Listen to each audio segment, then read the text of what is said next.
पाकिस्तान पर गिरेगी गाज, आधी रात आए 10 जहाज, इजराइल ने भारत भेजा मुनीर की मौत का सामान। इजराइल तो जिगर जान है इंडिया का, और इंडिया जिगर जान है इजराइल। नेतन्याहू से घबराए नापाक मुसलमान, अमेरिका, रूस और चीन ने दिया झटका, एयर स्ट्राइक फंसा पाकिस्तान। इंडिया और इजराइल दोनों कौन है? दोनों पाकिस्तान के मुखालिफ। आतंकियों ने फिर पीएम मोदी को ललकारा, लश्कर के कई आतंकियों ने दी धमकी, हमले की तैयारी शुरू। और मोदी सुन ले तू भी, हमारे रिस्क का जिम्मा तो मेरे रब के पास है, तेरे पास नहीं है। अब पाकिस्तान के फैसलाबाद पर होगा फैसला, ऑपरेशन सिंदूर चलाना ही होगा, लश्कर को मिटाना होगा। पाकिस्तान और भारत जंग के अगले राउंड की तैयारी करते हुए जंग के बहुत करीब। उधर पाकिस्तान में बैठे लश्कर के आतंकी पीएम मोदी और हिंदुस्तान को धमका रहे थे, और इधर इजराइल ने भारत को मुनीर की मौत का सामान दे दिया।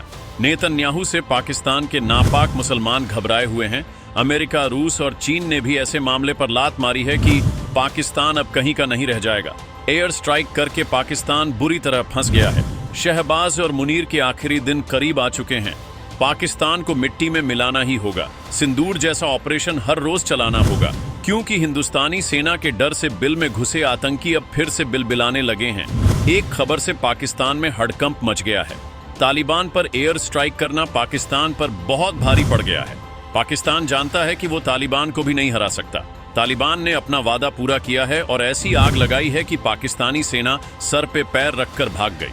इस्लाम के नाम पर पाकिस्तान और तालिबान आमने सामने हैं, और परमाणु चिल्लाने वाला पाकिस्तान अब तालिबान के सामने ही कांपने लगा है। जिन्ना लैंड में तालिबान की एंट्री हो चुकी है। अमेरिका के छोड़े गए हथियारों को लेकर तालिबान ने पाकिस्तान पर चढ़ाई कर दी है। पाकिस्तानी अवाम पहले से मानकर बैठी है कि तालिबान भी अब हिंदुस्तान की तरह ही घुसकर मारेगा, क्योंकि पाकिस्तान की सेना तो पिटाई की आदी हो चुकी है। जिस तालिबान ने अमेरिका जैसी सुपर पावर को अफगानिस्तान से खदेड़ दिया, वो तालिबान पाकिस्तानियों का क्या हाल करेगा, खुद सोच लीजिए। तालिबान ने अपने बदले की कसम को पूरा करना शुरू कर दिया है। तालिबान के पास ऐसे लड़ाकू वाहन हैं जो पाकिस्तान ने कभी देखे ही नहीं होंगे। तालिबान लड़ाके अमेरिकन हथियार से लैस हैं। लड़ने का जुनून ऐसा कि गाड़ियों की छत पर बैठकर निकले हैं। तालिबान की ये सेना अमेरिका को भगाने वाली सेना से भी खतरनाक है। इनके पास वो 8 लाख से भी ज्यादा अमेरिकी हथियार हैं जो अमेरिका अफगानिस्तान में ही छोड़कर गया है। दरअसल पाकिस्तान की एयर स्ट्राइक से अफगानिस्तान में 45 से ज्यादा लोगों की मौत हुई थी, और अब तालिबान इसी का बदला ले रहा है। खबर है अब तालिबान ने पाकिस्तान आर्मी को टारगेट करना शुरू कर दिया है। तालिबान ने अब तक 19 पाक सैनिकों को जन्नत भेज दिया है और 2 महत्वपूर्ण चौकियों पर कब्जा कर लिया है, और कई पाकिस्तानी चौकियों को भी तालिबान ने फूंक डाला है। ये गेरिल्ला वॉरफेयर है, ये अमेरिका नहीं कर सका तो आप कहां से? अफगान तालिबान ने अपना वादा निभाते हुए पाकिस्तान की आर्मी को टारगेट करना शुरू कर दिया है। इधर तालिबान ने पाकिस्तान की धज्जियां उड़ाने की कसम खा रखी है, और उधर इजराइल ने भी बड़ा खेल कर दिया। भारत और इजराइल एक दूसरे की जान है, ये बात पूरी दुनिया जानती है। पिछले 24 घंटे से पाकिस्तान मीडिया में इजराइल ही हो रहा है। भारत के बाद अब इजराइल के नाम से पाकिस्तानियों के पैर कांप रहे हैं। इसराइल तो कुछ लोग जो ने वो बुलाए गए, 2-4 दर्जन। इसराइल जो है कश्मीर के अंदर मौजूद है, वहाँ पर इनकी पेट्रोलिंग हो रही है। भारत को भले ही खबर ना हो, लेकिन पाकिस्तान को खबर है कि उनकी अकल ठिकाने लगाने के लिए इजराइल के कमांडो कश्मीर पहुंच गए। इजराइल पहले ही बोल चुका है कि हिंदुस्तान कोई भी कदम उठाए, हम उसके साथ खड़े हैं। इजराइल अपने दोस्त हिंदुस्तान के लिए पाकिस्तान को भी गाजा की तरह बंजर बना सकता है। पाकिस्तानी नेता ही हमास के आतंकियों को पीओके तक लेकर गए थे, और इसी बात से इजराइल भी पाकिस्तान से चिढ़ा हुआ है, जबकि हिंदुस्तान तब भी हमास के खिलाफ इजराइल के साथ खड़ा रहा। इजराइल भी अपना ये कर्ज चुकाएगा, और इसीलिए पाकिस्तानी घबराए हुए हैं। इजराइल हमेशा से हिंदुस्तान के साथ था, और अब भारत और इजराइल की इसी दोस्ती से पाकिस्तानी भी घबराए हुए हैं, क्योंकि उन्हें डर है कि हिंदुस्तान कभी भी फिर से घर में घुसकर मार सकता है। सीज फायर के बाद भी ऐसी बातें क्यों हो रही हैं, उसकी वजह भी जान लीजिए।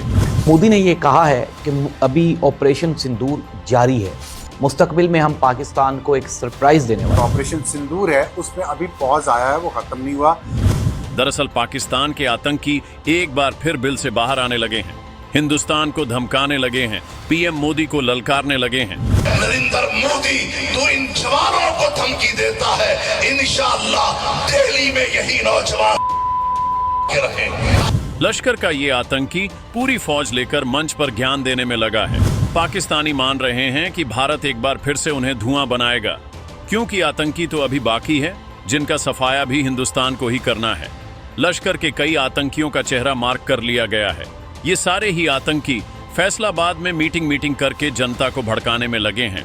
सियासी चोला पहनकर ये आतंकी गोली मारने और हिंदुस्तान को मिटाने की धमकी देते हैं। नेताओं के रूप में ये आतंकी हिंदुस्तान को शिकस्त देने की बात करते हैं। ये हिंदुस्तान अब इसकी तो खैर मनाने पाकिस्तानी जाग गए। लश्कर से पाकिस्तान के बड़े बड़े चेहरों के तार कैसे जुड़े हैं, इसका अंदाजा इसी बात से लगा लीजिए कि अब्दुल समद नाम का ये आतंकी हिंदुस्तान के मोस्ट वांटेड आतंकी हाफिज सईद को अपने जिलों का फील्ड मार्शल बताता है। अब तक दुनिया को यही पता था कि भारत ने पाकिस्तान के 13 एयरबेस ही तबाह किए हैं और पाकिस्तान के 9 आतंकी ठिकानों को निशाना बनाया है, लेकिन पाकिस्तान जो डोजियर लेकर दुनिया में रोता फिर रहा है, उसमें बताया गया है कि भारत ने 7 स्ट्राइक और की है। इसका मतलब हिंदुस्तान ने मारा ज्यादा है और गिना कम है। वैसे तालिबान से लेकर इजराइल और हिंदुस्तान ने पाकिस्तान को ऐसा दबा दिया है कि वो उठ नहीं सकता। इसके साथ ही हर 3 घंटों में आ रहे भूकंप ने पूरे पाकिस्तान में दहशत फैला दी है। पाकिस्तान के साथ ये आतंकी भी कब खत्म हो जाए कोई नहीं जानता। हिंदुस्तान अभी तो शांत है, लेकिन किसी ने भी उसे अब छेड़ने की गलती की तो ये गलती उसकी आखिरी गलती होगी। वैसे दोस्तों, क्या आपको भी लगता है कि भारत को फिर से आतंकियों का नामो निशान मिटा देना चाहिए? कमेंट में बताइए।